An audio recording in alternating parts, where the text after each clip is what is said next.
OK, je continue. Donc, le modèle mental, le nouveau modèle mental de la conscience humaine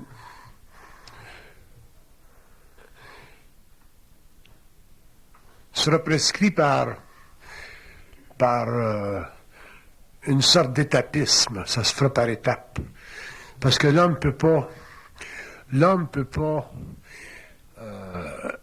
instantanément comprendre sa relation avec une entité. La raison pour laquelle l'homme ne peut pas comprendre instantanément cette relation-là, c'est parce que le contact entre l'homme et une entité, même s'il est psychologique dans le sens que l'homme peut parler ou clacoter avec l'entité, ce contact-là est réellement fondé sur une vibration.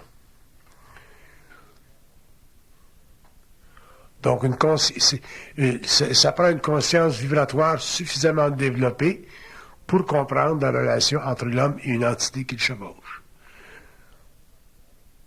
Et le développement d'une conscience vibratoire, ça se fait avec le temps. Ce sont les événements de tous les jours, les oppositions, ainsi de suite, qui nous amènent graduellement à élever notre taux vibratoire pour ultimement pouvoir confronter l'entité. C'est pour ça d'ailleurs que la spiritualité, c'est anathème pour une conscience. Un homme qui est moindrement spirituel ne peut pas confronter une entité. Il peut la confronter par des techniques, en utilisant par exemple l'exorcisme. Mais ce n'est pas réellement de la confrontation, ça, l'exorcisme. C'est simplement un travail fait par quelqu'un contre une entité qui chevauche une autre personne.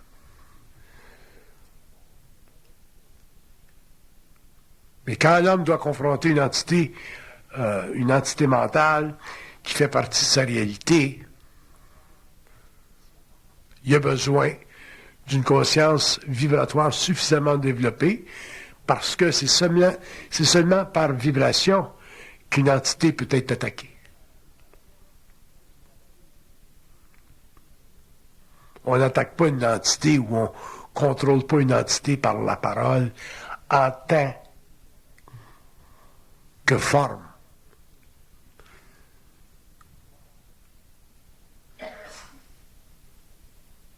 Le travail qu'un homme peut faire contre une entité, faut qu'il ait des assises. Et ces assises-là sont dans la vibration,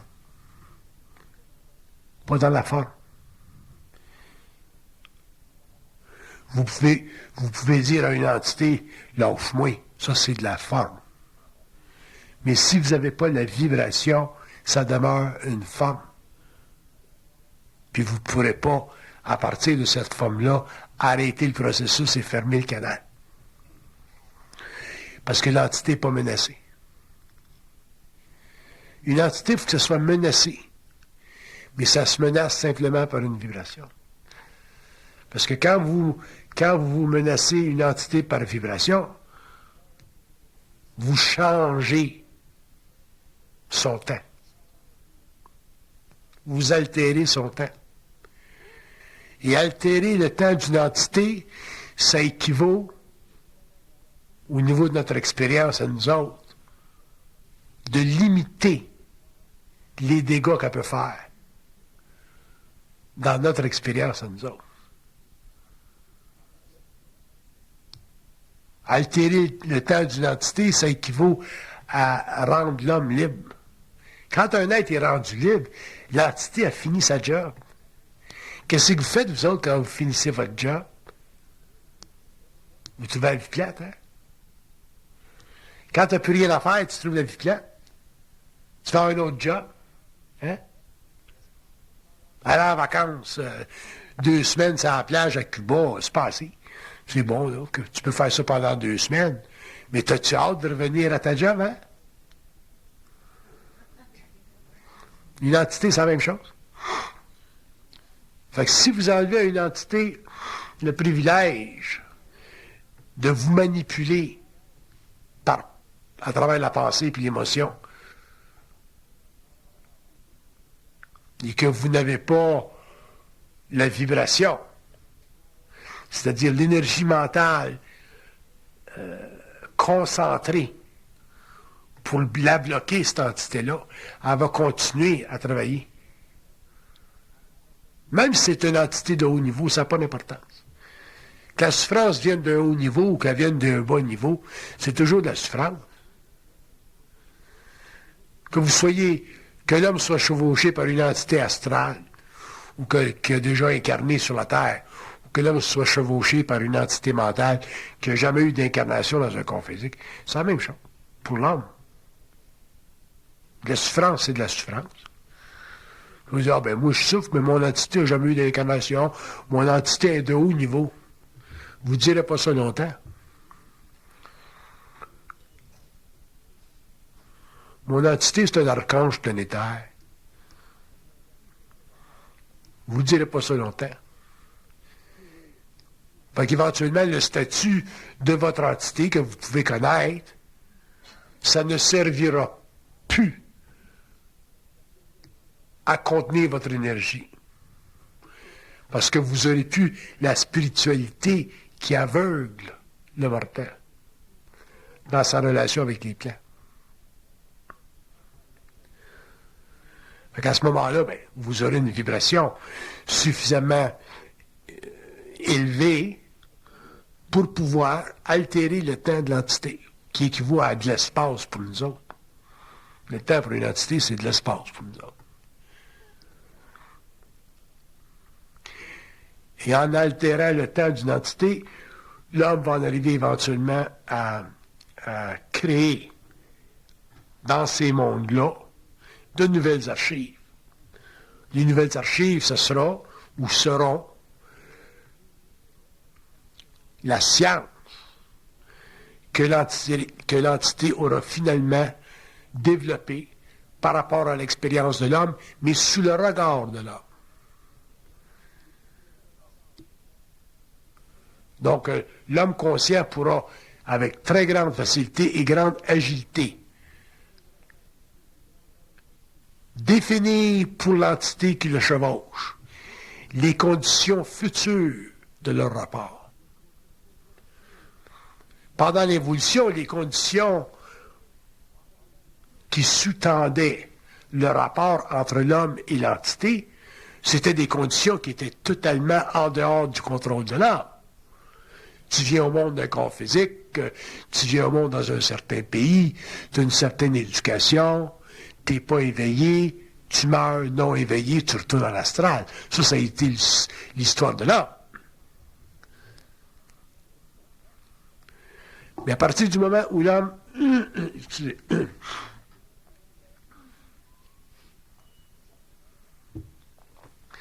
à partir du moment où l'homme va confronter l'entité, c'est lui qui va déterminer le rapport occulte avec elle.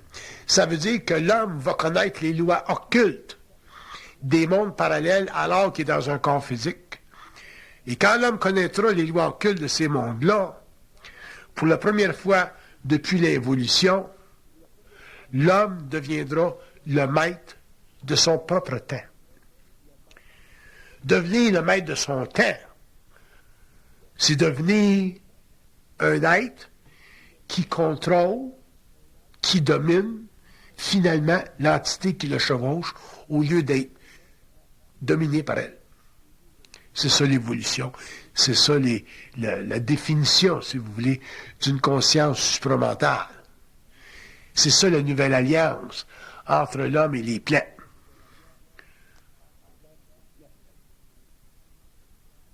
Et c'est dans ce sens-là que la lumière, ce qu'on appelle la lumière, c'est-à-dire l'énergie qui définit le rapport entre un être matériel et un être morontiel, cette lumière-là, finalement, servira à l'homme en tant qu'intelligence, en tant qu'esprit, au lieu de lui servir simplement en tant qu'expérience de l'âme. Donc, à ce moment-là, il n'y aura plus de karma pour l'homme. Le karma sera absolument évité. Et la raison pour laquelle l'homme n'aura plus de karma, c'est parce qu'il aura compris, finalement, le secret de sa conscience. On vit un karma, c'est-à-dire qu'on a une dette. On a une dette astrale avec les plans parce qu'on ne connaît pas le secret de notre conscience. Quand les philosophes disent, bon, mais l'homme doit se connaître lui-même, ça fait longtemps qu'on dit ça. Ça faisait partie des doctrines ésotériques, ça.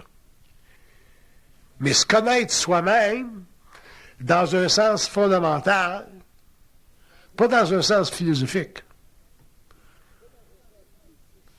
Ça implique une confrontation avec une entité à un niveau tel que l'homme ensuite, ou par la suite, ne peut plus être dominé par elle. Donc, ça l'invite à une refermeture du canal et à une capacité dans ce processus-là d'instruire l'entité des limites qui obligent l'homme à une relation avec lui. L'homme est obligé d'avoir une relation avec l'entité. Sans ça, il n'y aura pas de pensée. Donc, on est obligé d'avoir une relation avec l'entité parce que la pensée vient d'ailleurs. Par contre, on n'est pas obligé de subir la qualité relationnelle que certaines entités nous imposent parce qu'on n'a pas intégré cette énergie-là. Pourquoi est-ce qu'il existe sur la Terre, et depuis des millénaires, une conscience humaine qui ne se sait pas? Parce que l'homme n'a jamais compris le secret de sa propre conscience. Il n'a jamais pu altérer le temps de l'entité.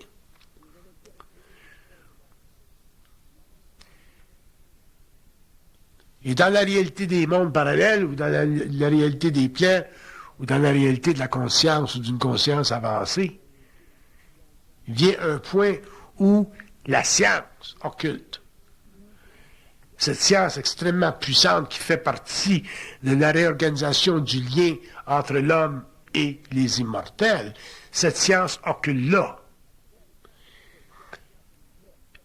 ne peut être atteinte que par vibration.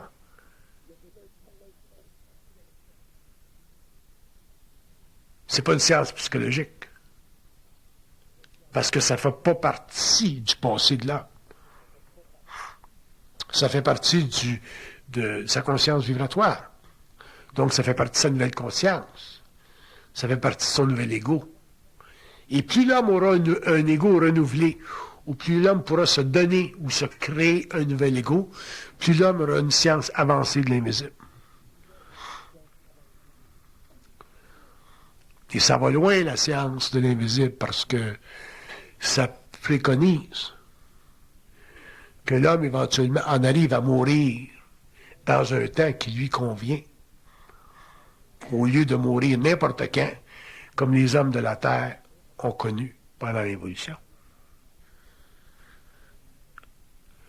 Le droit à la vie, c'est pas... Le droit à la vie, le droit à sa vie, c'est pas une condition qui est gérée par les plans seulement, comme l'homme a toujours pensé. Quand on disait, bon, tu meurs quand Dieu veut, tu sais. Cette condition-là, elle existe parce que l'homme, pendant l'évolution, a été infatué de spiritualité. L'homme n'a jamais compris le degré de liberté que pouvait atteindre sa conscience. Donc, effectivement, il mourait n'importe quand. Il mourait n'importe quand parce qu'il n'y avait pas suffisamment de conscience pour intégrer sa propre lumière et déterminer à quel moment dans sa vie il avait fini de limiter le pouvoir de sa lumière. Mais avec l'évolution, l'homme pourra finalement commencer à prendre conscience du pouvoir de sa lumière, c'est-à-dire de sa relation avec les plans, à un tel point que lorsque viendra le moment de la mort, il sera libéré en esprit et non pas entraîné sur le plan de l'âme à se reconstituer un corps matériel dans une autre incarnation. Donc, une fois libéré en esprit, l'homme ne vivra pas et ne connaîtra pas la mort comme on l'a connue, parce que la crainte de la mort ne fera plus partie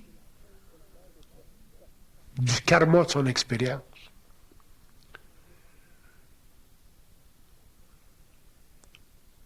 Donc, une fois le problème de la crainte révolu, parce que l'homme aura compris son mystère, parce que l'homme aura compris sa relation avec les plans, parce que l'homme aura finalement contesté absolument le chevauchement de son entité, c'est seulement à ce point-là que l'être humain aura conquis ce qu'on appelle la mort. Conquérir la mort, ça veut pas dire que tu ne meurs pas. Ça veut dire que tu conquiers la crainte de la mort. Un homme qui a conquis la crainte de la mort ne meurt pas. Il se dissout physiquement, oui, mais il ne meurt pas. Quand vous couchez le soir, vous n'avez pas peur de mourir. Vous allez sur les plans, vous rêvez à différents niveaux. Puis le lendemain matin, vous avez votre Kellogg's, puis votre verre de lait. Vous savez que le lendemain matin, votre Kellogg puis votre verre de lait, il va être là. Mais si l'homme arrivait au port de la mort, il était conscient, puis qu'il avait confronté suffisamment son entité, il saurait que de l'autre bord, son verre de lait est là. De la même façon que sur le plan matériel, quand il vit, il sait que son verre de lait va être là, mais qu'il se lève le matin. La grande question psychologique, excusez, de l'ego, qui mène l'homme à épuiser son esprit en essayant de comprendre ce qui se passe de l'autre bord, ça fait partie de la manipulation de l'entité.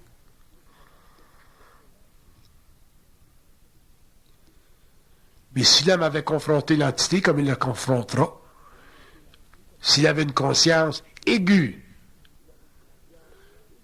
de la manipulation d'une entité qu'il chevauche, l'homme n'aurait jamais à subir la pensée de la mortalité. Parce que dans le fond, la mort, ça n'existe pas. C'est seulement la crainte de la mort qui existe.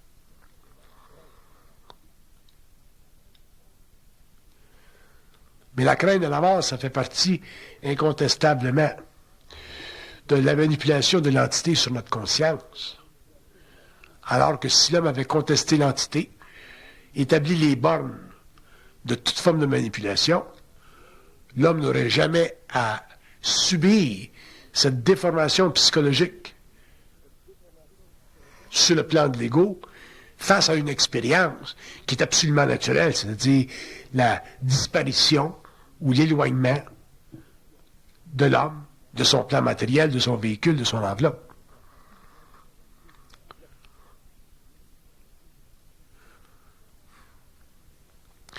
Donc, la confrontation avec l'entité qui chevauche l'homme et la compréhension de cette confrontation-là, ça permettra de développer un nouveau modèle mental de conscience.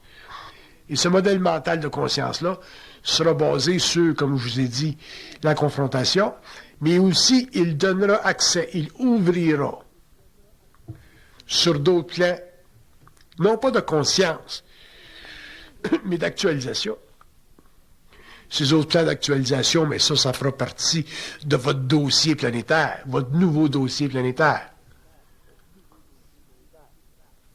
L'homme pourra finalement faire, sur le plan matériel, ce qu'il veut, ce qu'il a toujours voulu faire, au lieu de subir une expérience de vie qui est purement existentielle, qui fait partie de l'expérience de l'âme, mais qui ne fait pas partie de son intelligence, de sa volonté. Et ce nouveau modèle mental-là, c'est pas un modèle conceptuel. On On utilise le thème modèle de conscience parce que c'est personnel à chacun.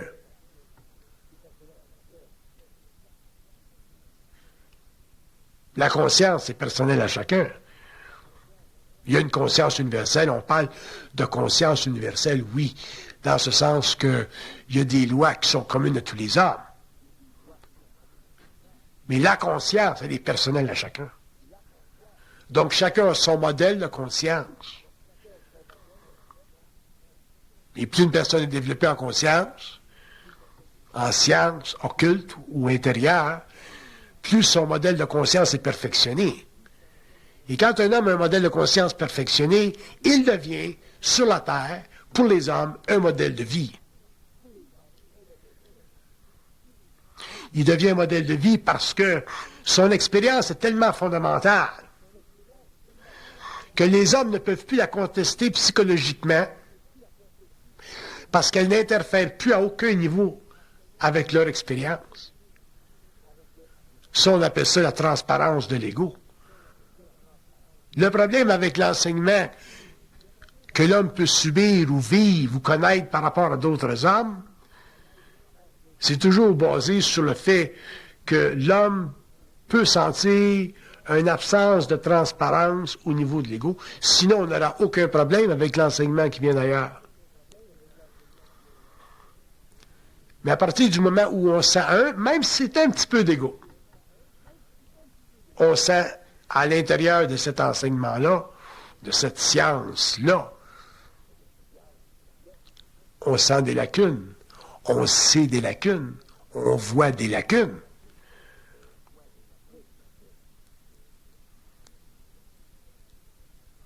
Donc, si les hommes, dans leurs relations psychologiques, expriment toujours des lacunes les uns envers les autres, c'est parce que, dans le fond, la conscience universelle n'est pas sur la Terre. Il y a simplement une conscience universelle, mais à l'échelle individuelle. S'il y avait une conscience universelle à l'échelle de la planète, on aurait une civilisation totalement différente. Donc, dans les premiers développements de cette conscience-là, vers un statut universel, le travail se fera au niveau individuel. Et probablement que dans l'avenir, dans un avenir extrêmement éloigné, il y aura sur la Terre une conscience universelle, mais à ce moment-là, les conditions évolutives de la conscience animalisée, mais intelligente, seront totalement renversées sur la Terre. Et l'homme vivra sur une planète qui ne fera plus partie de la conscience lunaire locale. Donc, la civilisation serait réellement une civilisation solaire. Puis une civilisation solaire, c'est une civilisation qui a la capacité de se déplacer dans différents espaces-temps pour toujours rechercher et trouver des endroits ou des espaces psychiques qui sont plus harmonieux avec ces consciences-là.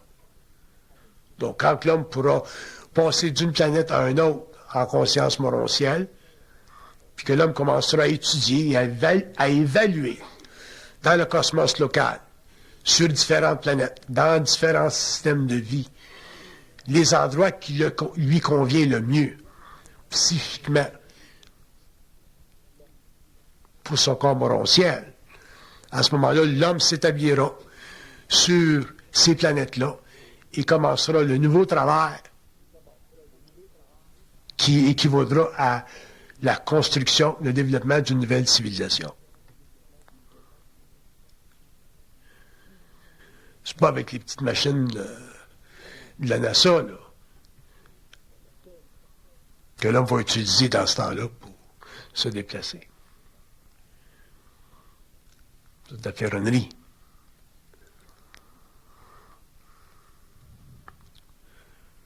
Mais il faut qu'on rapproche notre étude de l'homme dans notre temps. On ne peut pas regarder simplement l'homme dans un futur éloigné. Et on perdrait notre temps.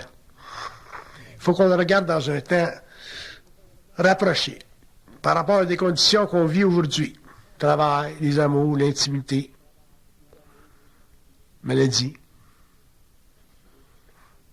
Ça prend un nouveau modèle de conscience pour pouvoir évaluer ces choses-là, ces expériences-là, ces événements-là d'une façon objective, pour ne plus en souffrir. Si vous n'êtes pas capable d'évaluer mentalement ce que vous vivez dans votre expérience de tous les jours, vous allez souffrir des événements de tous les jours. Alors qu'en réalité, vous devriez grandir à travers les événements de tous les jours.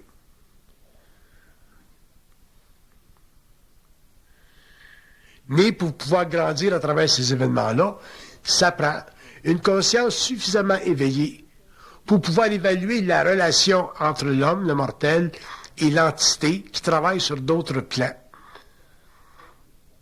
à établir un développement chez l'homme, mais en fonction toujours d'une certaine manipulation qui est illusoire. Tant que l'homme n'aura pas compris que toute manipulation, tout événement vécu sur le plan matériel, qui est en opposition avec sa volonté,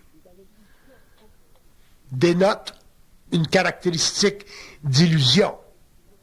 L'homme souffrira des événements, donc souffrira de l'entité qui le chevauche, donc l'homme ne comprendra pas ce qu'on appelle la vie, essentiellement. Il en sera simplement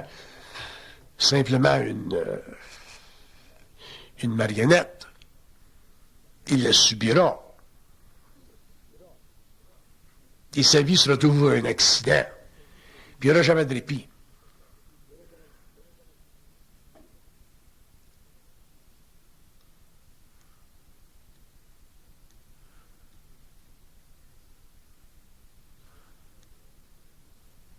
On est très loin, même si ça ne paraît pas, là, mais on est très loin à la fin du 20e siècle. Des illusions, des égrégores qui ont créé l'ego planétaire de l'évolution. Très loin. Par contre, on n'est pas suffisamment rapproché de soi pour contester des entités qui ont le pouvoir de créer dans l'homme une souffrance basée sur son ignorance des lois occultes.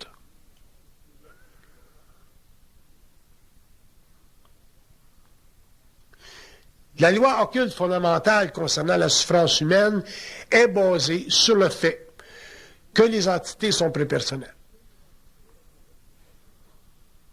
Donc, une entité n'attache pas l'importance à un événement terrestre comme nous, les hommes, le faisons alors qu'on est incarné.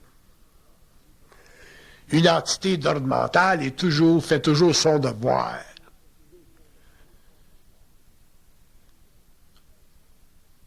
Même une entité sur le plan astral fait son devoir. Mais le devoir d'une entité n'est pas nécessairement une compensation dans la vie de l'homme à la mesure de sa volonté. Ça, on appelle ça l'existence. C'est ça qu'on a vécu depuis l'incarnation, depuis le début des chaînes adamiques.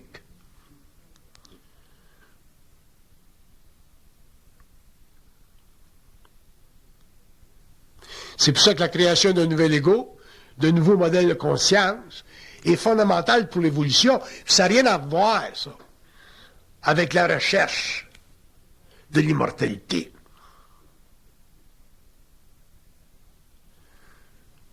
Ça fait partie du rapport étroit entre l'homme et l'invisible pour que l'ego, éventuellement, en arrive à avoir une conscience vibratoire suffisamment développée pour que le mystère de la mortalité, de l'immortalité, soit compris finalement chez l'homme, au lieu d'être projeté comme on le fait pendant l'évolution, à travers une imagination purement stupide et fictive.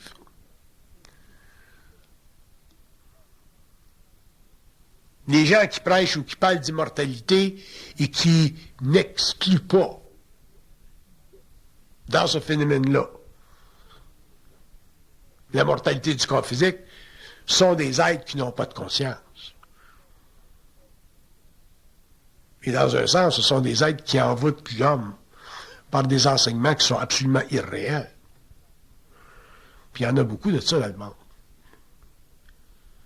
Voir si quelqu'un veut vivre sur la Terre indéfiniment. Il faut être réellement con.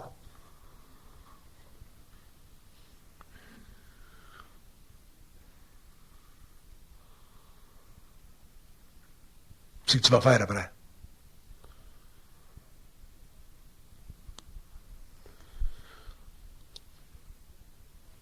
Mais vivre sur d'autres plans, conscience morale, indéfiniment, ça a de l'allure. Parce que ça fait partie de la conservation des énergies. Une conscience morontielle, c'est l'expression de la conservation des énergies. Et ce modèle est totalement conforme, même au modèle physique, matériel. Quand on dit que l'énergie ne se perd pas, elle se transforme en physique. Sur le plan morontiel, c'est la même chose. L'énergie ne se perd pas, elle se conserve. Mais non seulement l'énergie est-elle conforme aux lois physiques de l'énergie, mais l'énergie morontielle en soi devient pour l'être conscient ou deviendra pour l'homme conscient la source, la puissance de son mouvement à travers des univers absolument inusités. Fait que non seulement l'homme accédera-t-il au mouvement de son corps morontiel dans des espaces parallèles à cause des lois de conservation de son énergie morontielle, mais il pourra, ce qu'il ne peut pas sur le plan physique, déplacer ses énergies sans le support d'une matérialité ou d'un vaisseau qui lui est inférieur. Quand on va sur la Lune, aujourd'hui, on amène notre corps physique dans un vaisseau, où on est transporté dans un vaisseau qui, au niveau matériel, ou qui, au niveau énergie, est inférieur à notre corporalité. C'est pour ça, d'ailleurs, qu'on a énormément de problèmes à tous les niveaux. Et les scientifiques le réalisent, parce qu'au fur et à mesure où on essaie d'amener l'homme dans l'espace, ou qu'on le laisse en suspension dans l'espace pendant un certain temps, l'homme revient avec des conséquences, des effets secondaires. Armstrong est revenu sur la Terre avec des effets secondaires. Parce que les véhicules utilisés pour le déplacement sont inférieurs en vibration au corps matériel. Alors que l'homme, au cours de son évolution, lorsqu'il aura finalement recomposé avec ces entités qui l'ont toujours chevauché pendant l'évolution, l'homme conservera son énergie, c'est-à-dire qu'il élèvera le taux vibratoire de son corps morontiel et éventuellement pourra se servir de son corps morontiel pour se déplacer dans des univers qui feront partie de sa conscience.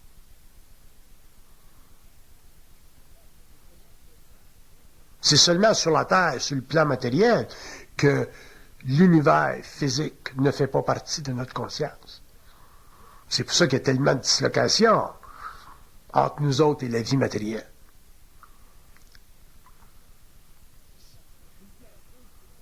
Mais sur le plan occulte, sur le plan de l'évolution, sur le plan de la conscience morontielle, lorsque l'homme aura finalement dompté complètement ses craintes, qui font partie d'ailleurs de la désharmonie qui existe entre le plan matériel et son corps physique, l'homme accédera à une conscience morontielle, c'est-à-dire à des plans ou à des mondes qui sont parfaitement harmonisés en vibration à son corps morontiel. Quand vous rêvez le soir, vous allez sur le plan astral, vous allez dans des mondes qui sont en vibration, harmonisés à votre corps astral, même si vous vivez dans cette expérience-là des cauchemars.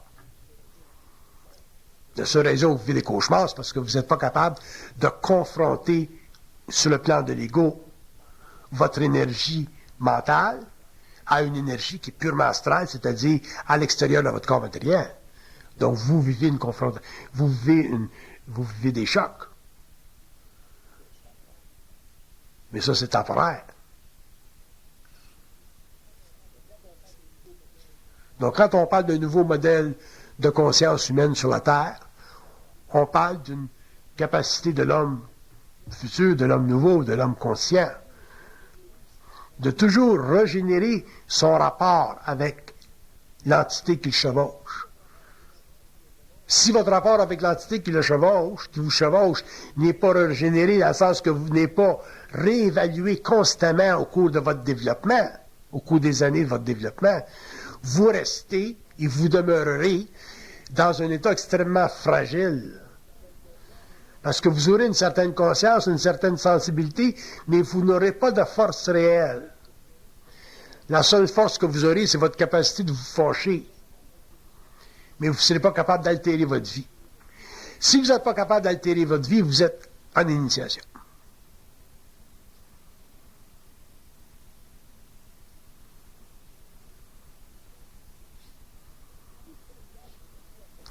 Et seul l'homme peut mettre fin à son initiation. Et c'est là qu'entre en jeu le fameux concept de la confrontation. D'ailleurs, c'est le seul temps, depuis toujours, le seul temps dans l'évolution où l'homme en est finalement arrivé à comprendre sa relation avec l'invisible d'une manière nouvelle, d'une manière renouvelée. On était extrêmement ignorant dans le passé. On deviendra plus scient dans l'avenir.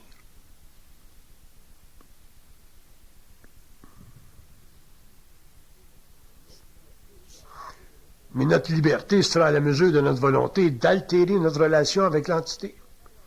Si vous dites, bon, ben, je ne peux pas faire dans la vie ce que je veux, les affaires ne marchent pas comme je veux,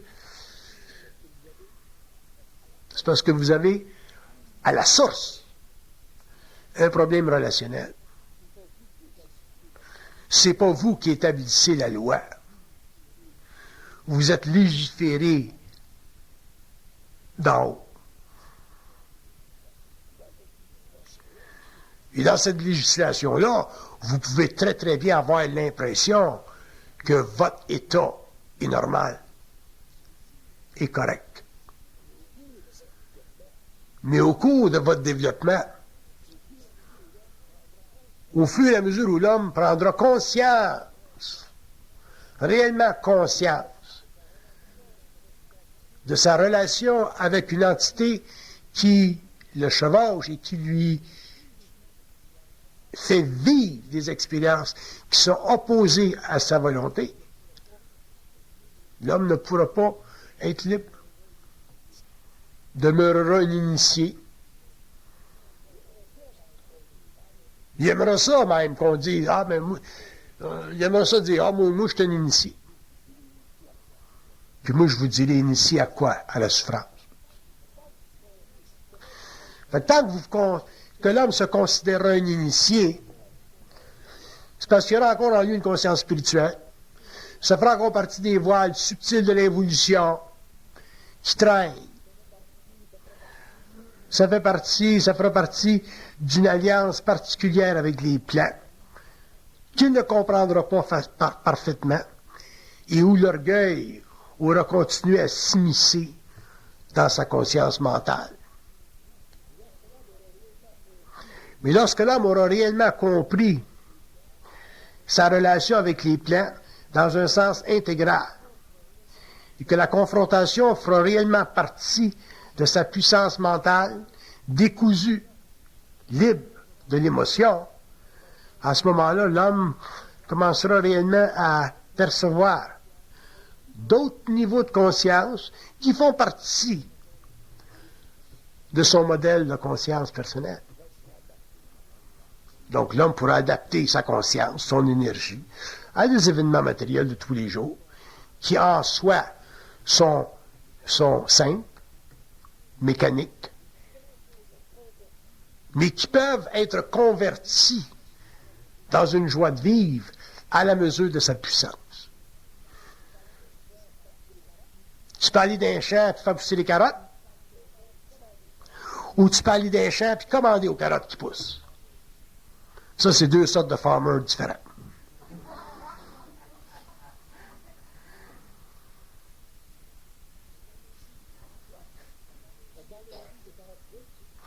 Fait que dans nos vies, les carottes poussent. Il y en a des courtes, il y en a des longues, il y en a des crochues. Pas les poignées avec.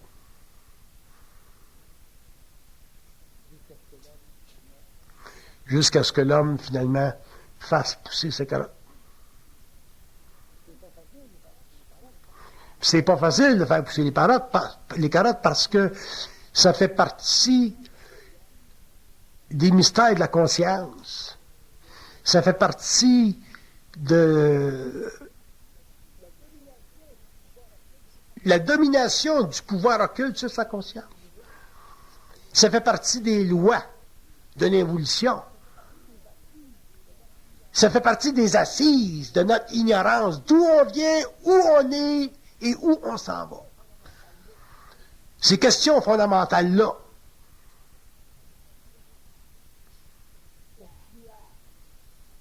cette triade qui nous suit depuis des siècles, les Égyptiens, les Chinois, les Grecs, les Arabes, ainsi de suite, les philosophes modernes. On n'a jamais réussi à la trier, cette triade. Parce qu'on n'a jamais été amené par une science à confronter ce qui nous fait penser.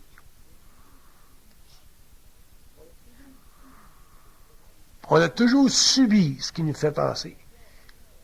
Puis ça par canalisation, par inspiration, par intuition, par didactisme interne automatisé. Ça a fait de nous des êtres dont la conscience est expérimentale.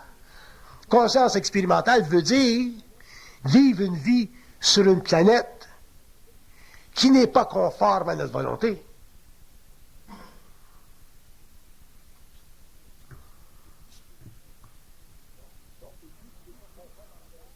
Donc, une vie qui n'est pas conforme à la volonté de l'homme, c'est une vie qui fait partie de l'expérience de l'âme. Et l'expérience de l'âme mène l'homme, finalement, à la mort astrale et au recoupement de ses vertus expérientielles qu'on appelle la mémoire de l'âme pour la construction de nouveaux corps subtils qui l'amèneront éventuellement à reprendre vie sur un plan matériel.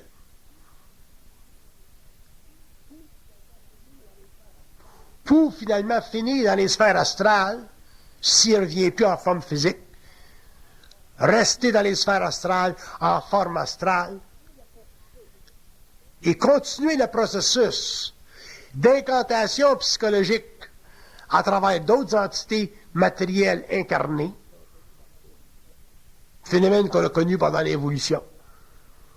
C'est plein d'entités astrales qui ne reviendront jamais sur le plan matériel. Mais des entités qui sont pognées dans l'astral, même sur les hauts plans spirituels de l'astral, et dont la fonction cachée, occulte,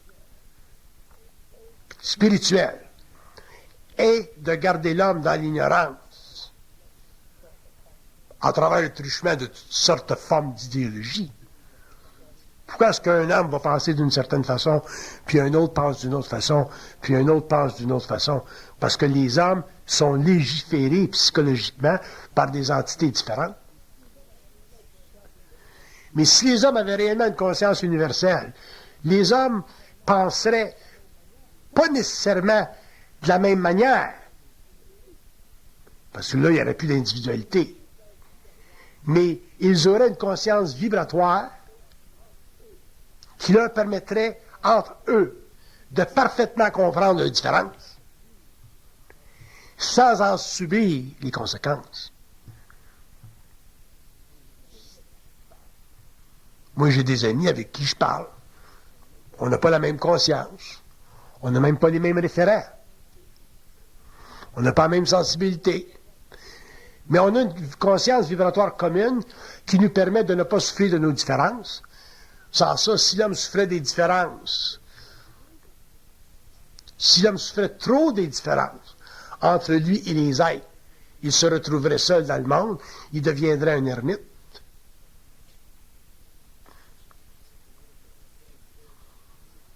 il représenterait un modèle d'expérience qui ferait partie d'une volonté supérieure, d'une entité quelconque qui veut que tu finisses seul dans un coin.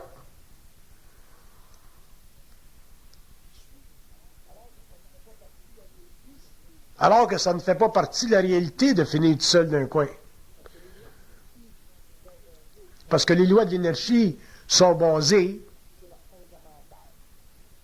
sur la fondamentale de l'expression. C'est quoi une expression? Une expression, c'est un rapport. Un rapport, c'est une tendance d'unification. La tendance à unifier, c'est un processus universel. La conséquence, c'est la joie de vivre dans une conscience vibratoire comprise de tous les hommes.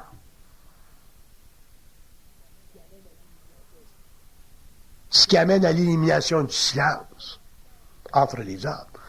Quand le silence est éliminé entre les hommes, il se crée de la communication entre les hommes. Pourquoi la communication entre les hommes n'existe pas sur la Terre?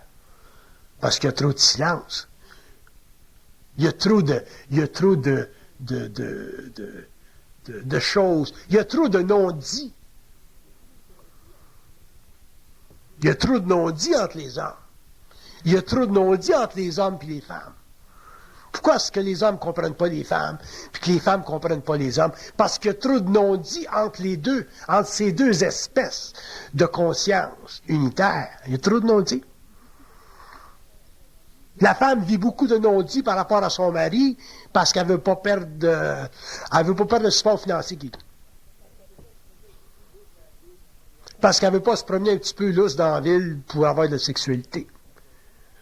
Fait qu'elle veut garder son mari dans son giron. Fait qu'il y a des non-dits. Elle sait que c'est une tête de cochon. Elle sait que c'est un menteur. Elle sait que c'est un ivrogne. Elle sait tout ça. Les défauts de vos partenaires, vous les connaissez tous. Mais essayez un jour d'éliminer le non-dit dans votre relation, puis vous allez connaître finalement qu'est-ce que c'est l'explosion, le volcan.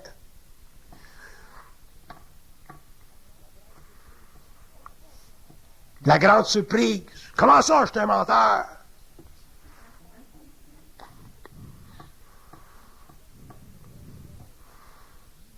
L'homme connaît la femme. Lui aussi est victime des non-dits. Je ne veux pas dire qu'on doit dire tout à l'autre. Parce que là, c'est tombé sous l'adage de la vérité, puis l'illusion de la vérité. C'est évident que l'homme ne peut pas vivre complètement ce que la femme sait de lui, puis vice-versa. Parce que vous ne seriez pas ensemble. Je vous défie de rester ensemble si vous manifestez la totalité de vos non-dits. There's not one man, not one woman who can stand the pressure of knowing that the other one knows everything. Il n'y a pas un homme ni une femme capable de supporter le regard incandescent de l'autre. Checkez-les. Prenez-moi pas à parole. Checkez-les. Faites-les un jour chez vous.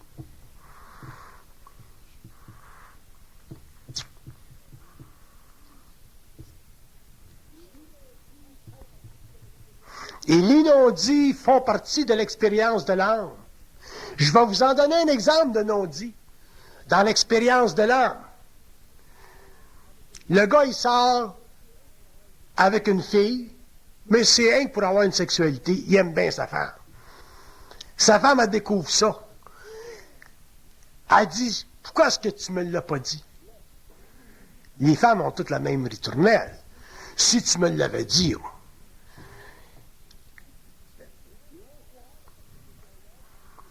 Mais un soir, là, parce que tu es un homme, tu as une sexualité différente à fleur de peau, là, tu vas rencontrer une popoune, là, dans le jardin des parfumeries. Puis il revient à la maison, il dit à ta femme, j'ai rencontré une poupée, la soirée, je voulais 16 ans. Inquiète pas, toutou, je t'aime bien. Pas de problème. C'est avec une expérience. Si votre femme prend ça, comme elle pourra le prendre si elle est réellement consciente, amenez-moi là, je vais en marier.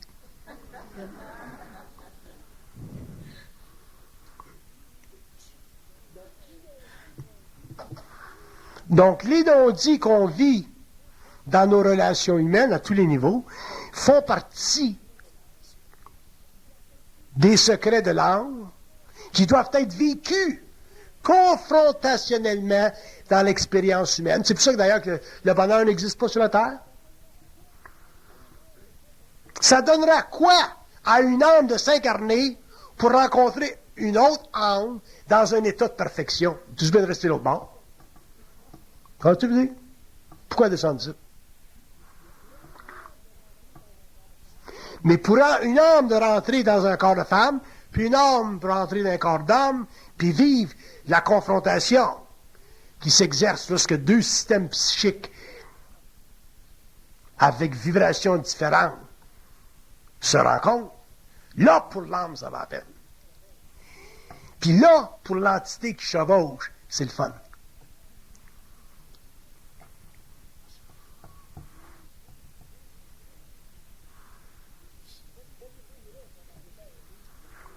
Je vais en écrire probablement un livre sur l'amour un jour, parce que ça me fatigue, cette affaire-là. Je vais en écrire un. Mais je vous garantis que quand vous allez lire, vous allez avoir un miroir. Un miroir de votre réalité. Puis ça va être ajusté tout à votre vibration. Que vous soyez chinois, anglais, allemand. C'est la même affaire pour tout le monde.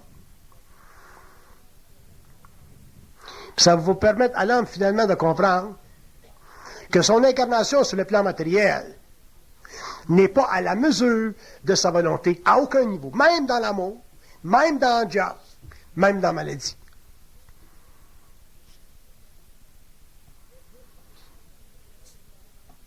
Sinon, l'expérience sur le plan matériel n'aurait aucune valeur.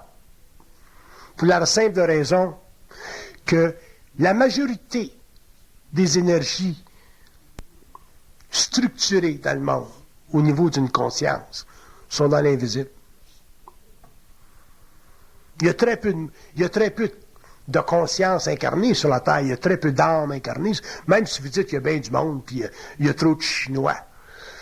C'est très peu.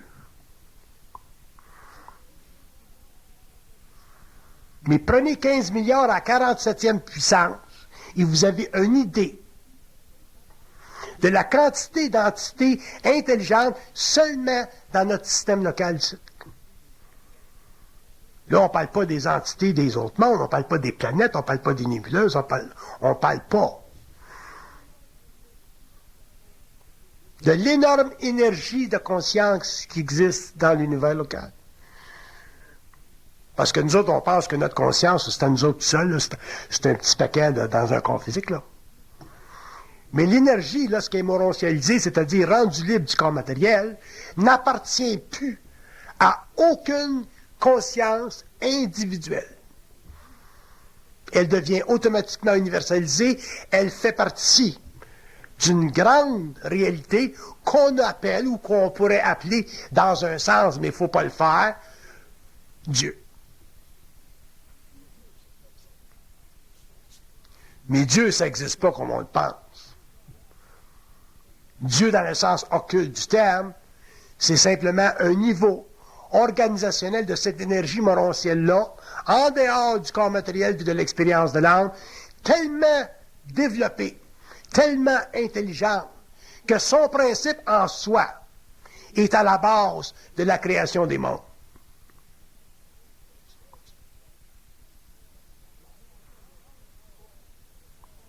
La création des mondes, c'est pas un processus mécanique qui simplement découle de l'explosion atomique dans des temps reculés. Quand on parle, du développement ou de l'explosion des mondes, on parle aussi des mondes invisibles, des systèmes invisibles.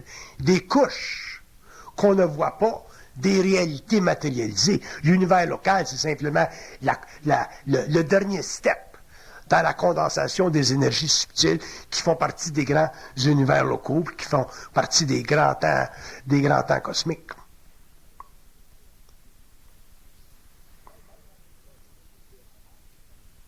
Même la réflexion de l'ego qui pense, c'est la constitution psychologique pour l'expérience de l'âme d'une carrière finie, c'est-à-dire d'un mouvement d'âme incarné pendant un certain temps, mais ça n'a aucune valeur sur le plan morontiel, parce que ça n'a aucune réalité. Ce qu'on vit au niveau d'expérience, ce qu'on vit au niveau de réflexion, ce qu'on vit en tant que personnalité, ça a de la valeur pour nous autres, parce qu'on a des émotions qui donnent à nos événements de la valeur. Mais sur le plan morontiel, sur le plan de l'esprit, sur le plan de la totalité commune de l'énergie de l'homme, en mouvement vers un plan universel ou morontiel, ça n'a aucune valeur. Aucune. Demandez à votre entité qui vous chevauche si votre pensée ou vos pensées ou vos idées sont importantes, puis ils vont toujours vous dire non. Parce que pour eux autres, tout ce qui compte, tout ce qui est véritable, tout ce qui est réel, c'est pour ça d'ailleurs que l'homme souffre de sa relation avec les plans. Ce qui est réel pour une entité qui chevauche l'homme, pour un ajusteur de pensée, c'est la vibration. Pas la pensée elle-même. Quand même tu te forceras comme ton entité, puis tu utiliseras n'importe quel mot, n'importe quel vocable pour l'attaquer, pour te fâcher, whatever it is, pour te dégonfler. Ça ne change absolument rien au niveau de l'entité.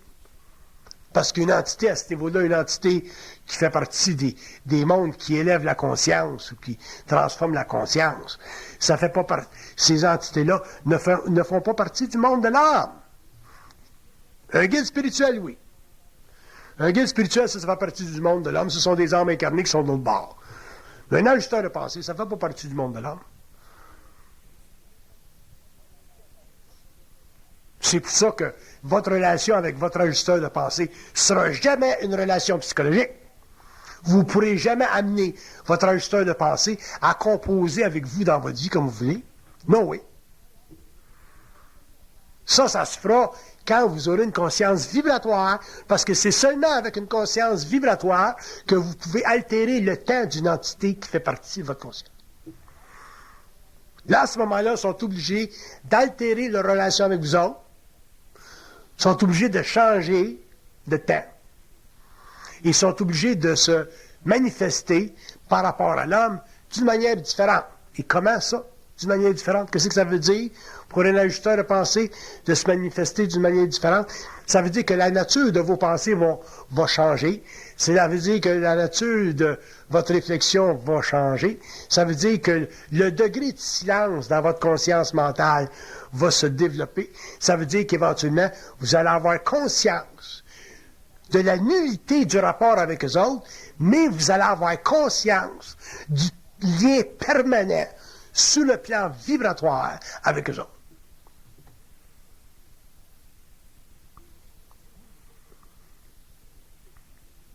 Moi, je ne vais pas nier le lien vibratoire que j'ai avec mon ajusteur de pensée. Mais je vais nier l'importance de sa relation psychologique avec mon mental. Ça, c'est la confrontation qui va créer ça. Et c'est là que l'homme va finalement pouvoir établir sur la Terre, dans sa vie, au niveau de son expérience humaine, les conditions nécessaires à son plein épanouissement. Bye.